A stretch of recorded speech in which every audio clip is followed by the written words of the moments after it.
बांग्लादेश के राष्ट्रपिता कहे जाने वाले शेख मुजीबुर रहमान की बेटी शेख हसीना जी को वहां की सेना सिर्फ 45 मिनट के अंदर देश छोड़ने के लिए मजबूर कर देती है। उनको संबोधित नहीं करने देती है, कोई मैसेज नहीं देने देती है, और जो आंदोलनकारी हैं उनको रोकने से मना कर देती है, हाथ उठा देती है। प्रश्न यह है कि यदि किसी देश का प्रधानमंत्री इस तरह से भगा दिया जाए या भाग जाए, ये बिना किसी प्री प्लान साजिश के संभव है क्या? हमारा कंसर्न सिर्फ बांग्लादेश को लेकर नहीं है। हमारा या इस वीडियो का मकसद है अपने देश की सुरक्षा और संप्रभुता को बनाए रखने की। आज समस्या यह है कि हमारा देश यानी भारतवर्ष चारों तरफ से इस तरह से मकर जाल में फंसता जा रहा है जिसकी कल्पना सामान्य लोग नहीं कर पाएंगे। आप पाकिस्तान को ले लीजिए, वहां शहबाज शरीफ जी की जो सरकार है वो वहां की सेना चला रही है। सेना को हथियार चाइना दे रहा है और हथियार आतंकवादियों को सेना दे रही है। निश्चित रूप से नेपाल में आइए, ओली सरकार को चीन परस्त माना जाता है, या यूं कहिए कि उनकी भक्ति निष्ठा चीन के साथ जुड़ी हुई है। श्रीलंका में विक्रमासिंघे की सरकार को चीन से ज्यादा लगाव है, और सिर्फ लगाव ही नहीं है, उन्होंने अपने पूरे देश को, अपने जो समुद्री किनारे हैं उनको चाइना को उपलब्ध करा दिया है। उनकी जासूसी पनडुब्बियां जो है हमारे देश के पनडुब्बियों पर नजर रख रही हैं, मैप कर रही हैं।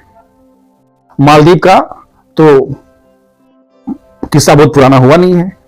मालदीव तो निश्चित रूप से पहले कहां गए, वहां के प्रधानमंत्री चाइना गए और उसी की भाषा बोल रहे थे। म्यांमार में पिछले 4 साल से सैन्य शासन है और वो उसकी पूरी जो चाबी है वो चाइना के पास है, और हमारी जो रोहिंग्या या अलगाववादी संगठनों को सह देने की बात है म्यांमार कर रहा है। जहां तक चाइना का सवाल है, चाइना पूरी दुनिया के बड़े बड़े फोरम्स में कूटनीतिक और राजनीतिक रूप से हिंदुस्तान का विरोधी रहा है, ध्रुव विरोधी रहा है, विरोध करता रहा है, अड़ंगे लगाता रहा है, और हमेशा चाइना की कोशिश ये रहती है कि हिंदुस्तान कमजोर हो जाए।